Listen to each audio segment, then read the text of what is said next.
ये कहानी है भगवान श्री कृष्ण के जन्म की। ये कहानी शुरू होती है मथुरा राज्य से। उस दिन संपूर्ण मथुरा राज्य सुंदर ढंग से सजा हुआ था। और क्यों न हो, आखिर आज राजा अग्रसेन की पुत्री देवकी का वसुदेव के साथ विवाह जो होना है। विवाह के दूसरे के दिन जब वर वधू को विदा किया जा रहा था, तो देवकी के भाई कंस ने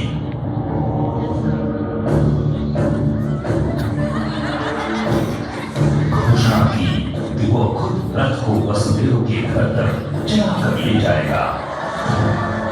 उसने रथ की लगाम अपने हाथ में ले ली और शंख ध्वनि ढोल बाजे के साथ वर वधू विदा हुए।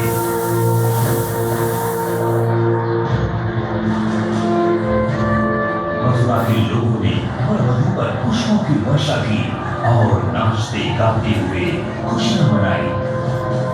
देवकी का चेहरा किसी दुल्हन की तरह ही खुशी से दमक रहा था। सारा मथुरा आनंद से विभोर था। और अचानक इस आनंद, इस प्रसन्नता पर मानो विराम लग गया। आसमान में काले बादल गिर आए और स्वर्ग से एक आकाशवाणी हुई। मूर्ख कंस, सावधान हो जा। देवकी का 8वां पुत्र ही तेरी मृत्यु का कारण बनेगा। ये सुनते ही कंस के पैरों तले जमीन फिसल गई। उसने देवकी और वसुदेव की तरफ क्रोध से देखा और वो दोनों ऐसे कांपने लगे।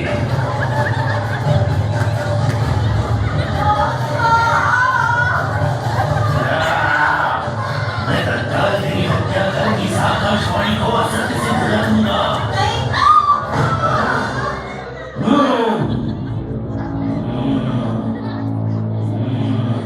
हे कंस, तुम ये क्या कर रहे हो? आखिर देवकी तुम्हारी बहन है। तुम इतने क्रूर कैसे हो सकते हो? वासुदेव, तुमने सुना नहीं? अपने प्राणों की रक्षा के लिए मुझे इसकी हत्या करनी ही होगी। हे कंस, तुम एक बड़े राजा हो। एक स्त्री की हत्या का पाप अपने सर मत लो। आखिरकार हम सबको मरना ही है। देवकी निर्दोष है, वो तो तुम्हें मार नहीं सकती ना। नहीं, तो कृपा करके देवकी को जीवित रहने दो। मैं ये वचन देता हूँ, वो जब भी किसी बालक को जन्म देगी, मैं उसे तुम्हें सौंप दूंगा और फिर तुम उसका जो चाहे वो कर सकते हो। वासुदेव, मुझे तुम पर पूरा विश्वास है। अब तुम दोनों जा सकते हो, पर अपना वचन निभाना मत भूलना। इस तरह खतरे को दूर होता देख वसुदेव ने राहत की सांस ली। मन ही मन उन्होंने ईश्वर से प्रार्थना की और सब कुछ मनुष्य के ऊपर छोड़ दिया। समय गुजरता गया।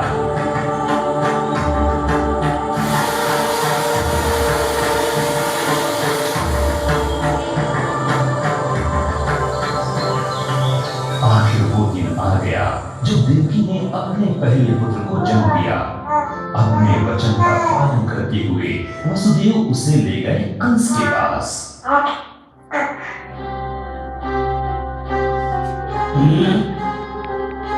हे कंस, ये मेरा पति पुत्र है और मेरे वचन के अनुसार इसे मैं लेकर आया हूँ।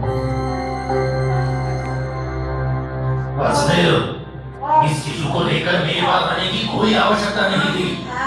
आखिर तुम्हारे 8वें शिशु द्वारा मेरी हत्या होनी है। मैं इसे अनावश्यक रूप से क्यों स्वीकार करूं? कृपा कर इस शिशु को वापस ले जाओ। जैसी तुम्हारी इच्छा है कंस।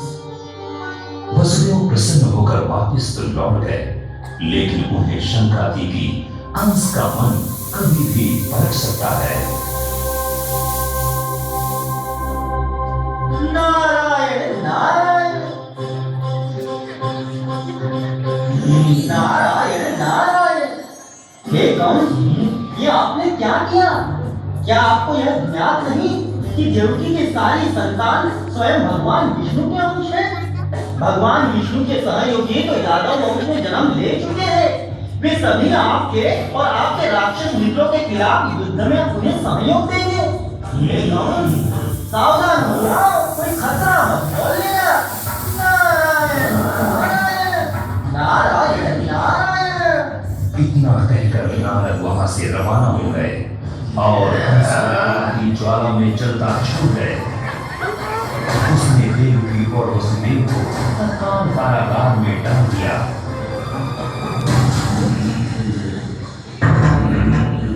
भयभीत देवकी और वसुदेव की आंखों के सामने ही उन्होंने डाला।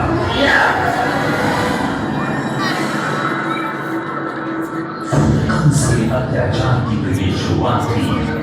सबसे पहले तो उसने अपने ही पिता उग्रसेन को बंदी बनाकर कारागार में डाल दिया और फिर उसने उनका राज्य भी कर लिया। फिर अपने राक्षस मित्रों की सहायता से वो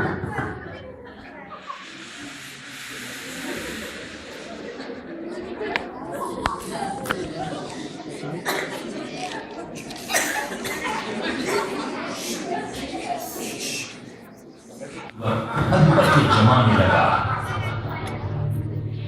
इसी बीच देवकी के सभी पुत्रों की उनके जन्म के तत्काल बाद ही हत्या करता चला गया। देवकी एवं वसुदेव की पीड़ाओं का मानो कोई अंत ही नहीं था। पर अंततः इस अंधकार के चढ़ने का समय हो चला और आसमान प्रकाशमय हो गया। ये इस बात का संकेत था कि भगवान के अवतार लेने का समय निकट है। देवकी के चेहरे से भी ये समझा जा सकता था। देवकी को इस रूप में मैंने पहले कभी नहीं देखा।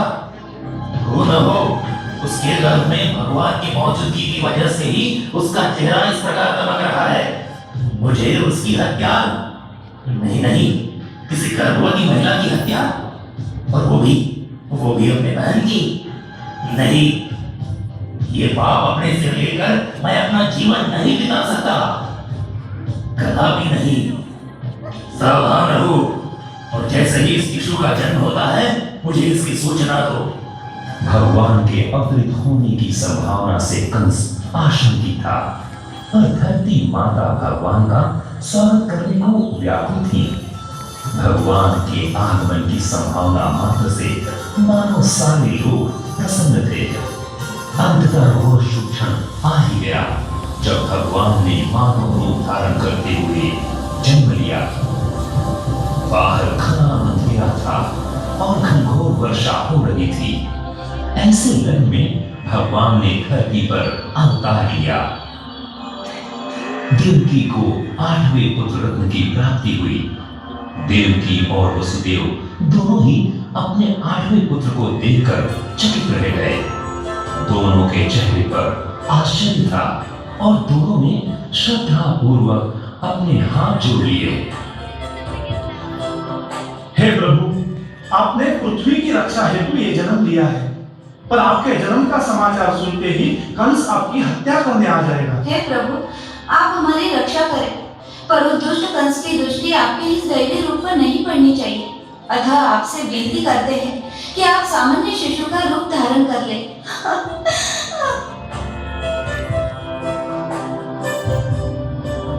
हे मेरे माता पिता, आपके कष्ट के दिन अब समाप्त हो गए। धरती माता ने लंबे समय तक राक्षसों के कुकृत्यों को सहन किया है। पृथ्वी को इन दुष्टों से दुराचार से मुक्ति दिलाने के लिए ही मैंने यह रूप धारण किया है। पिताश्री, आपसे विनती करता हूँ कि आप मुझे अपने मित्र नंद के घर ले चले, जहाँ उनकी पत्नी यशोदा ने एक बालिका को जन्म दिया है। उस बालिका को यहाँ ले आकर मुझे यशोदा के बगल में सुला दे। ऐसा बोलकर भगवान अंतर्ध्यान हो गए और भगवान ने एक शिशु का रूप धारण किया और एक चमत्कार हुआ। वसुदेव और देवकी बेटी मुक्त हो गए। कारागार के द्वार अपने आप खुल गए। वहां के सैनिक गहरी निद्रा में सो गए और ऐसे समय वसुदेव उस बालक को लेकर नंद के घर चल पड़े।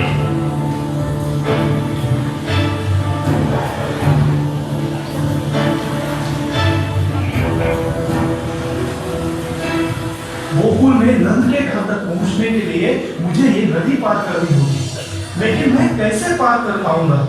हे भगवान, मुझे मार्ग दिखाओ। और नल ने वसुदेव और उनके पुत्र के लिए रास्ता बना दिया।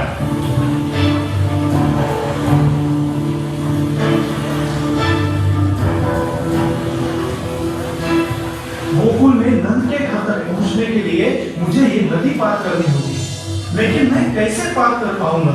हे भगवान, मुझे मार्ग दिखाओ। और नदी में वसुदेव और उनके पुत्र के लिए बेड़ी मुक्त हो गए। कारागामी गहरी निद्रा में सो गए और ऐसे समय वसुदेव उस बालक को लेकर नन्हे घर चल पड़े।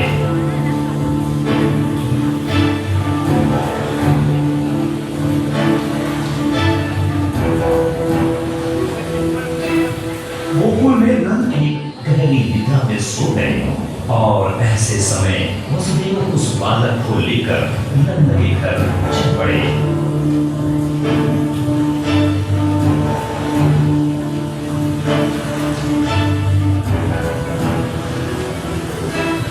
गोकुल में नंद के घर तक पहुंचने के लिए मुझे ये नदी पार करनी होगी, लेकिन मैं कैसे पार कर पाऊंगा? हे भगवान, मुझे मार्ग दिखाओ। और नदी ने वसुदेव और उनके पुत्र के लिए रास्ता बना दिया। वसुदेव सुरक्षित नदी के उस पार पहुंच गए।